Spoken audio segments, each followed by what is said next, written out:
Sensitive people aren't always cut out for the hard-edged business side of the industry, the student debt, the workplace churn, the necessity of putting a beloved pet to sleep and comforting the owner one minute, then the next minute greeting another owner with a new puppy, as if nothing has just happened. And yet those are tasks we have to do all the time. It wasn't just the strains of the job that led me to contemplate suicide that day, though. It was a confluence of stressors. Professional, yes, but also financial, medical, and emotional. But as I'd stared at the ocean, I knew I had one of two choices. I could slam a bunch of pills I had in my pocket and walk myself into the waves, or I could walk myself to a hospital. I chose the hospital. 12 years later, I'd had another memorable encounter in almost exactly the same spot. I'd been in my 40s, and Mission Beach had become one of my regular spots to do my street work, my informal practice of treating animals of the homeless. I was walking around with Genesis, the vet tech who assisted me, when we met Don and his blind dachshund, Loka.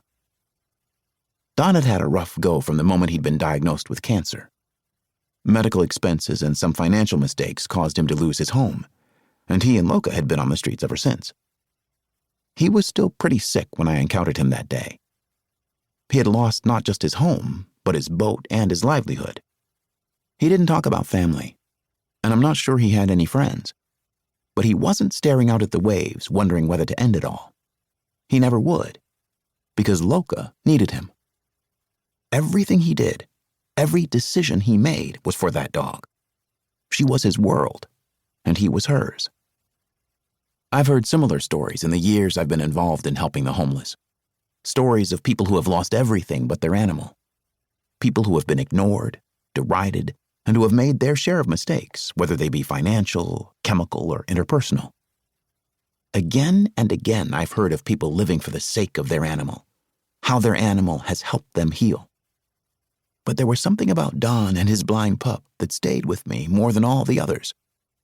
Something memorable about the steely look in Don's eye that said, "It's hard, but we're survivors." Loka saved Don. And helping animals like Loka, and people like Don, would end up saving me. Chapter 1. Endless Rows of Cages. I just had time to close my office door before the room started spinning. I'd become familiar with what panic attacks felt like, and I had sensed one coming on moments ago while I was in the lobby surrounded by my staff. Thankfully, I made it to my office before any of them had seen. Sit, breathe. I felt for my desk chair, slumped down, and put my head in my hands. It's okay. You're okay. I looked down at the scuffed linoleum floor, trying to get my eyes to focus on its many cracks and stains. The door did little to muffle the din of the shelter. The dogs barking and crying, the cats howling, the brisk, commanding voice of my right-hand vet tech, Paisley, barking orders to the other techs. Breathe, focus, calm. It wasn't my first panic attack at the shelter, nor was it surprising, as it had been a day, and it was only 10 a.m. Mornings were always the worst. Some people start their workday with coffee and company-wide meetings. I started my workday by touring the kennels and deciding which animals had to be euthanized. So many animals. I had more than 400 in my care at any given time.